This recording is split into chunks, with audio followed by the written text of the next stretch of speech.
And that's something that I have always like prided myself on when I've looked around the room and people have been quote unquote monetarily, revenue wise ahead of me, but I have kept these work boundaries since day one. And it was something that as my kids were growing up, my oldest is going to be 11 in a couple days, I have never sacrificed them. And I can honestly say, I have never sacrificed my kids. I've never sacrificed my family. I could probably say I've never worked a weekend. Like maybe an hour, maybe like less than on both my fingers. I don't work weekends. I don't take out the computer. I've held those boundaries since I've had my kids. And if it took me 12 years to get here and held those boundaries, then it's worth the wait. Like, why are we in such a rush?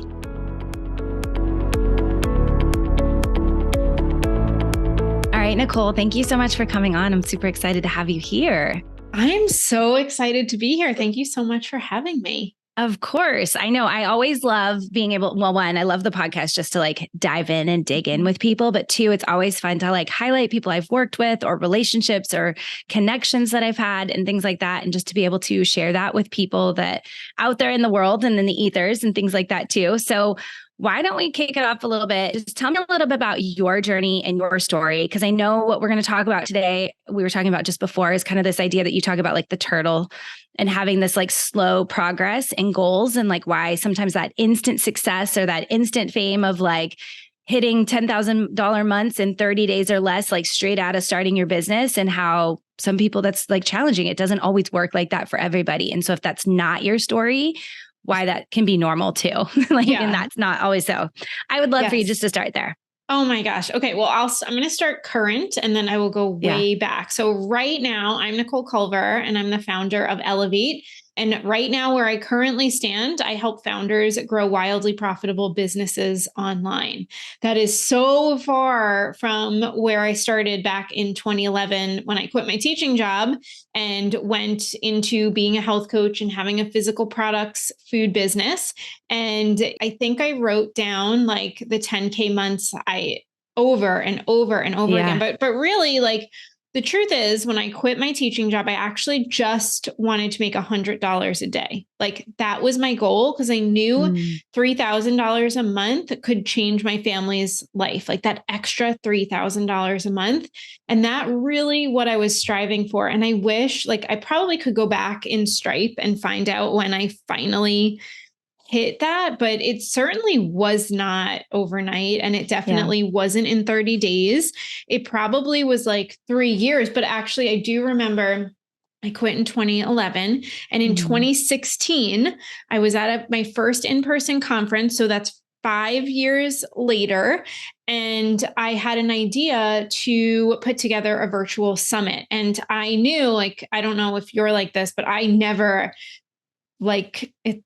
I don't like to be the center of attention, which is very, very ironic, but I knew a lot of people and I knew if I could put together this summit and highlight other people, I would be really comfortable asking questions. I love asking questions. So I put together this summit 5 years later from when I started, and we made $11,000 in 5 days, and we profited from that $8,000. So we spent $3,000 on ads, and that I was like, oh my gosh, that was like my first windfall, I will say. Yeah. It felt like a windfall.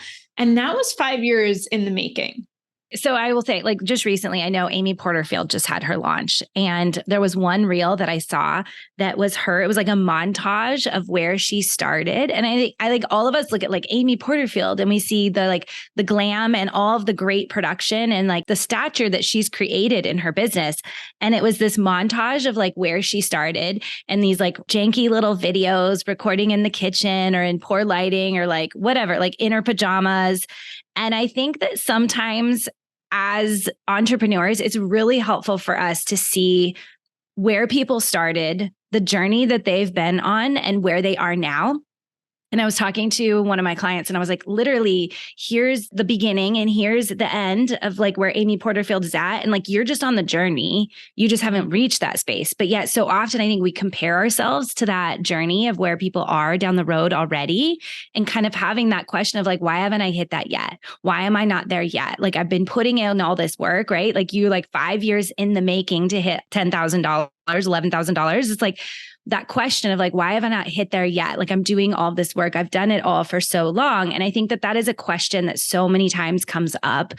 And when we see that, and I think for me, even just seeing that Amy Porterfield was like, oh my gosh, I am just on the journey. Like I'm just on the same journey. She's just a little bit further down the road, and that she wasn't an instant success. Like it wasn't something that she just overnight, or Jenna Kutcher, I've seen her post the same type of things, like seeing these big people that are doing so well, like seeing the work they put in along the way on the back end. And it was a slow process and it did get them there.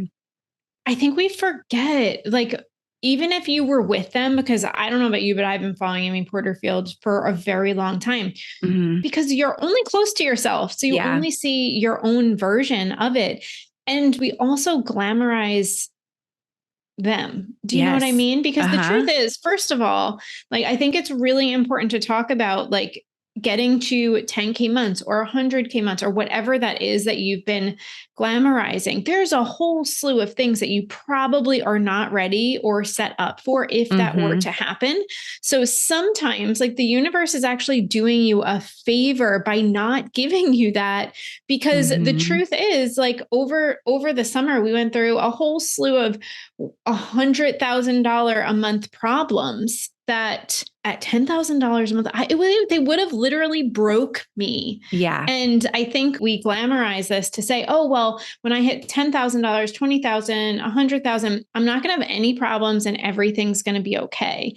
Of course, everything's okay, but there's problems at every level of business. And if you were the overnight success, I've been around since 2011. I've seen a lot of businesses that were overnight successes, and you know where they are right now? They're gone. They've literally packed it up. They put their business to rest. They're doing other things because they couldn't handle what was given to them. And that's something that I have always like prided myself on when I've looked around the room and people have been quote unquote monetarily, revenue wise ahead of me, but I have kept these work boundaries since day one. And it was something that as my kids were growing up, my oldest is going to be 11 in a couple days. I have never sacrificed them. And I can honestly say I have never sacrificed my kids. I've never sacrificed my family.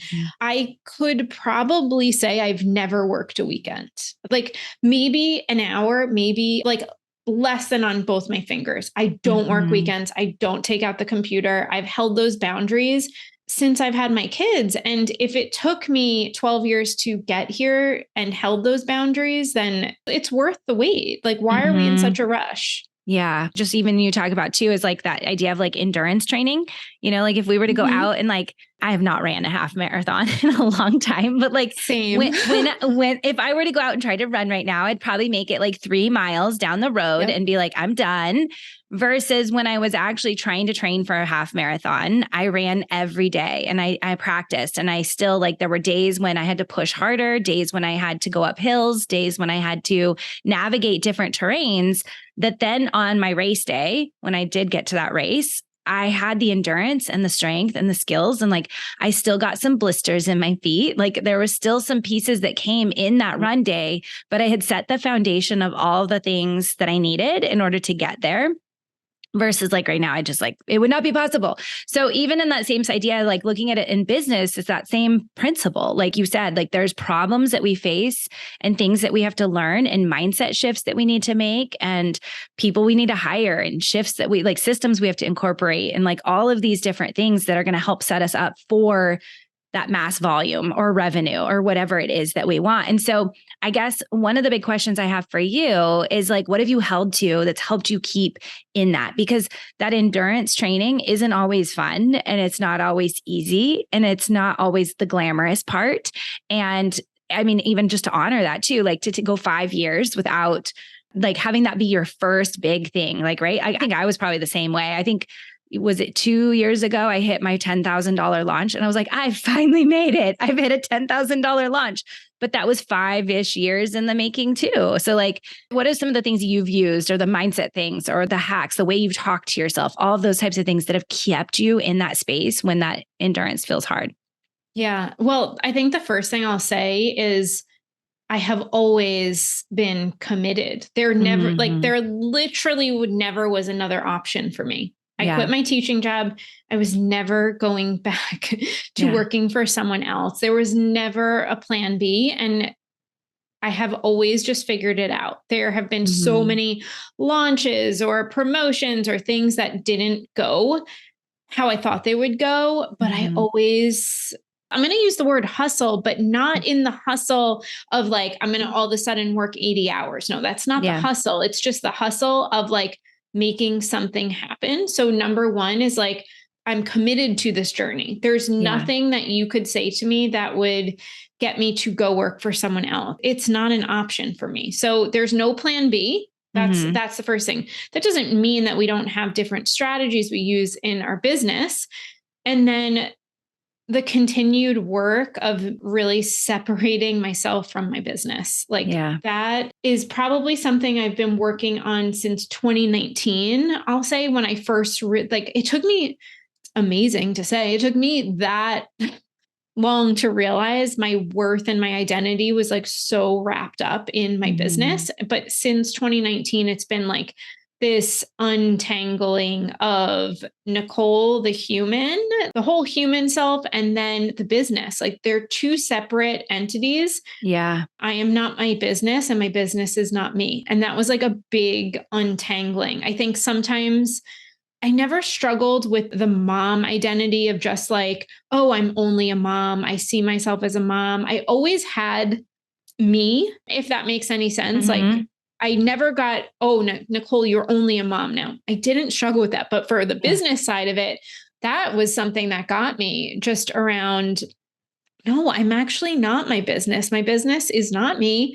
And I need to figure this out because my worth, I am just worthy as a human because I am here. And my business actually has nothing to do with that. Those two things, like being committed to the journey, being committed to my business because I'm unemployable. And then number two, detangling my worth from my business. And I think both of those are like so impactful. I think that is one thing for me too, is like my journey has not been easy and has not been glamorous by any means. And I think that holding true to that commitment of like, this is where I'm going and this is where I will be. And also like for me, I was working when I started my business and I've continued to work and I've still work like a couple of hours each week.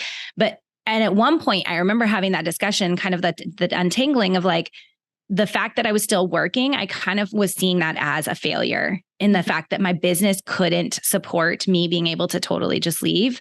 And then I don't know if it was like 2 years ago or something like that. Like I love what I do, right? Like I'm a neonatal therapist. I get to go like help babies meet, like bond with their moms and like it's magical. And so it was like, why am I like attaching so much to this? And why can't it just be both? Like, why can't I let this part of me fulfill me, sustain income in another stream, another facet, another way. But because I'm keeping this job doesn't mean that it's defining me, that my business isn't successful or that my business isn't working or something of that nature. And like really untangling even that, like the fact that you have to keep a job and build your business at the same time. I think for a long time, I've seen this too, for a lot of other entrepreneurs I've seen, is like feeling like keeping a job and your business at the same time, it means your business isn't successful. Like it's not working. It's not succeeding because it hasn't replaced that, instead of just seeing it as like this extra piece that's supporting your business, whatever way you want to look at it. But I think untangling those two things for me particularly, it was huge. And I like that you kind of connected that. And two, like it all comes back to that commitment, right? Like it all comes back to like what we're committed to do and knowing that it's not going to be the 10K and 30-day, like for every person out there, like it's very few, it's going to hit that spot. Yeah. And it's so important to just, and I know this is something that's really difficult, but there literally is no point in you looking at what anyone else does. Like there's literally no point, because if you think of it like a board game, every person has their own board game. We have the players in the game. We have our own rules of the game. And like Monopoly is not life. And if you try to play life with Monopoly's rules, you probably realize you're going to be really confused and frustrated. So just play your own game. Like everyone has their own players, everyone has their own rules. What works for other families and other businesses is not going to work for mine. And if you can accept that and just say, I'm on my own journey, what are my rules? What's the game I'm trying to play?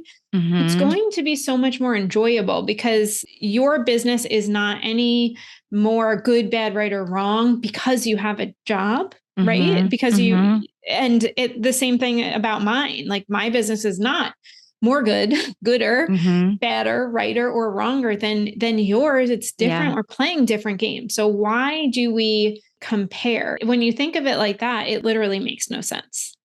And I think that comes back to, I think I've heard you talk about too, is like that we have our own definitions of success, right? Like that what is successful for one person is totally success is different for somebody else. Like one person, it might be just to be able to pay for groceries every week versus another person wants to go on these lavish vacations and another person just wants to be able to be home with their kids. Like everybody has their own version of success and setting those goals to meet that.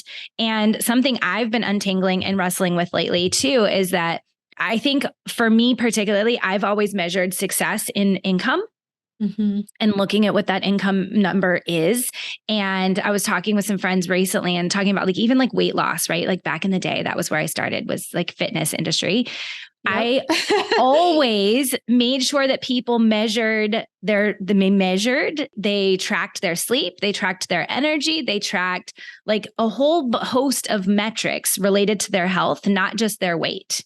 Because when you work out and you eat well and you do all these things, like sometimes it's not the weight that changes, but your body and your physique and your health and like all these other pieces change. And if you were only measuring it based on weight, like at the beginning, and they say like muscle weighs more than fat does. So if you're, getting fit and getting thin and you're changing and your body feels healthy, that number on the scale may not change at all. Anyway, so to go to that, I was like talking to some of my clients the other day and we were talking about, for me, that number income is the weight loss. And yet there's so many other pieces in my business that have changed and so much other success and so many other things that have like through the course of time that have opened me up. I've changed so much, like who I am as a person, how I show up with my kids, how I show up with my family. Like me as a person is a completely different person than where I was when I started, and how the impact I've been able to create and like all of these things that if I were only looking at income as the measuring stick, how that would change the success that I feel like I've had. Does that make sense? Yeah, 100%. Like the definition of success, I think that you brought up before is so important because if you are only measuring from money, then you're literally saying all the other things in your life don't matter. And for me, like my daughter is home today, kind of on a mental health day, kind of a little under the weather, but like, it's not okay. She woke up and she was like not 100%. Oh, you want to stay home? I got it. Like, I'm here. My husband and I are literally both here with her. That's success to me. Like, that is success. And I get to say to her, like, if you want to stay home, it's okay. Like, my mom didn't say that. You know what I mean? Like that's success. So what are you truly measuring success with? And if you're only saying it's the money, and I think sometimes it happens subconscious, when you're like, yeah, I know, like I'm really, my family's good, my health is good, but you're always putting so much pressure on the money. Like subconsciously you're saying this is the only thing that matters because you're placing so much importance over it. And I get it. Like I have had months where we had to put way more things on our credit card and we've been in and out of debt. And like, thankfully we're out now and we've been able to save money, but it really is like, can you just start to take the pressure off the money a little bit? Maybe not 100%. Maybe you're not there. That's okay. But if you're putting so much pressure on the money, like what are all the other things you're not paying attention to? Yeah. And I would love for you to like highlight that too. Cause I know right now, especially like people talk about, like, I don't feel it, like the economy. People are like, oh my gosh, the economy. I don't feel that right now, but I know there are people that are probably listening that feel that pressure of like, things are going crazy. Like I will say the other day, I filled up gas the other day and I paid almost $7 a gallon. And I was like, what the heck happened? Like, where did this come from? Like, where did we get to like $7 a gallon of gas? So, but like I filled it up and it's fine. But like that essence of like things have changed. Like the reality is things are costing more. Food costs more. Even the same day. I was like thinking about it the other day. I'm like, I remember back, I was like, I could go to the grocery store and buy a load of groceries and it was $100. And I routinely am spending like $350 every time I go to the grocery store now. I'm like, is it cost that went up? Is it the market? Is it my kids? Like, are my kids eating more? Like, what is the shift and the change? And so I think the reality is that people are facing with higher costs. And so sometimes there is that extra layer of pressure in terms of, I need to make the money. And I love that you brought in the idea of like the debt and like having that. So like in those seasons and in those moments, it's hard, right? Like you've got the reality here of like, I have to pay these bills. And then yet I want to keep that abundance mindset and I want to keep that long-term like vision in place. So how do you wrestle those two things at the same time? Yes. So the first thing is like, I get the economy, and I just really quickly Googled like, how big is the online shopping industry? $6.3 trillion in 2023. That's a lot of money. That's a lot of money. So instead of worrying about that, like people are focused on the wrong thing. Do you solve a problem? Do you help people? If you help people, you will never be out of work. If that is where your heart is, and you're focused on solving problems for people, people will always need their problem solved. And yes, when people tighten up their budgets, some industries will be affected more, but there's still going to be people who are spending money. So where do you want to put your focus? Do you want to put your focus worried on the people who won't be able to buy? Or are you going to put your focus on solving problems and helping the people who need your help? Yeah. So that's why I don't listen to any of that noise. And I just come from a place of service and from a place of an open heart and just say like, one, how can I help my clients do better? How can I help my clients make more money? How can I help my clients get to their next goal and focus on that? And then in our content, just like, how can I serve? How can I help people? And I think if you have that frame of mind, you're helping people, you're serving. People are spending money. Black Friday is coming up. We're literally in shopping season. So it's funny that people can be worried about the economy, but they have literally like, how much money have you spent on Amazon in the past week? Oh my gosh, I spend so much. You have to really just focus on the people who need your help and be there for them. Like it really can be as simple as that. If you can talk to your people and help them and come from a place of service and get out of your fears and worries. You're placing too much self-importance on your own fears and worries instead of thinking, how can I help someone today? Yeah. And I think that makes such a huge difference. Like because it is true. Like, I mean, even to the examples that I use, like I still filled up my gas. I still bought groceries. Like, even though they are maybe more expensive than they were. And I remember when I was like in high school, my kids were asking me the other day, they're like, do you ever remember the time when gas was only a penny a gallon? And I was like, well, I don't think I was alive when it was a penny a gallon, but I do remember when it was like 99 cents a gallon, and how just to see like it does change and like life changes and we still buy gas and we still buy groceries. Like we still buy these things and we still keep moving forward. And it's just like, this is where we are. And it's placing it like people will still buy wherever they need the support or whatever they need in whatever area that you can help solve for them. So Nicole, this has been so awesome. I've so appreciated having you here. I would love for you to be able to share a little bit about where people can find you, what you have going on, all of those types of things so that people can get connected with you. Yeah, thank you. So honestly, the best place is just Instagram, just Nicole Culver, just my name. I also have a podcast called The Shift Show, and those really are the places I hang out the most. So I love DMs. I love hearing what resonated with you. So that would be the number one thing is follow me on Instagram and send me a DM. Awesome. Thank you so much for being here. And I hope that if you're listening to this episode today, that you just got that extra what's the word? Boost. That was the word. I'm like, boast. It's not coming out. Boost of just like reassurance of that you're on the right track and that you're going in the right direction. And you just need to keep going and put that energy there and focus on the right things and you'll get there. Yeah. Thank you so much. Thank you.